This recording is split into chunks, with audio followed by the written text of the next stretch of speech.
नमस्ते, राम राम। कैसे हैं आप सब। आज के इस वीडियो में हम एक्सरसाइज 8.1 का क्वेश्चन नंबर 6 करने जा रहे हैं। ठीक है, इसमें आपको गिवन है कि if angle A and angle B are acute angles such that cos A is equals to cos B then show that angle A is equals to angle B. आपको ये प्रूफ करना है।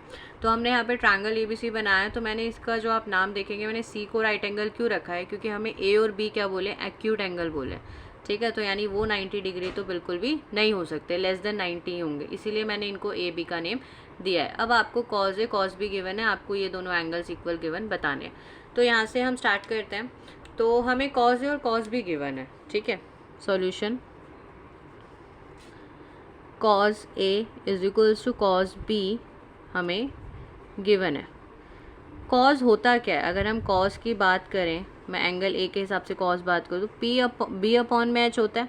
तो यानी ए के हिसाब से मैं कॉज ए को क्या लिख सकती हूँ, एंगल ए के हिसाब से, इसके हिसाब से बेस क्या होगा, ए सी, और हाइपोटेन्यूज क्या होगा, ए बी। कॉस बी के हिसाब से यानी इसके हिसाब से मैं क्या लिख सकती हूँ, बी सी, क्योंकि बेस क्या है, बी सी है, और हाइपोटेन्यूज क्या है, ए बी।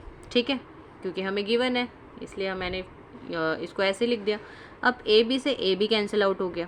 ठीक है, तो यहाँ पे हमारे पास क्या आ गया, A C is equals to B C, यानी ये वाली साइड इस वाली साइड के क्या है, इक्वल। ठीक है, अब आप एक चीज़ याद कीजिए, आपने बहुत पहले भी की है, कि हमें पता है कि इक्वल साइड्स के अपोजिट एंगल्स हमेशा इक्वल होते हैं। यानी इस साइड का अपोजिट एंगल बी हो गया और इस साइड का अपोजिट एंगल ए हो गया। तो हम यहाँ से ये चीज़ कह सकते हैं कि ए सी का अपोजिट क्या हो गया, एंगल बी, और बी सी का अपोजिट हो गया angle A.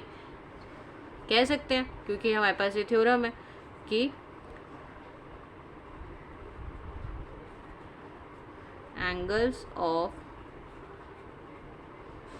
Opposite sides are equal. ठीक है, कि अपोजिट साइड के एंगल्स क्या हैं, वो इक्वल होते हैं अगर साइड्स इक्वल हैं तो। ठीक है, तो यहाँ पे आपने angle B is equals to angle A लिख दिया। समझ में आया आपको।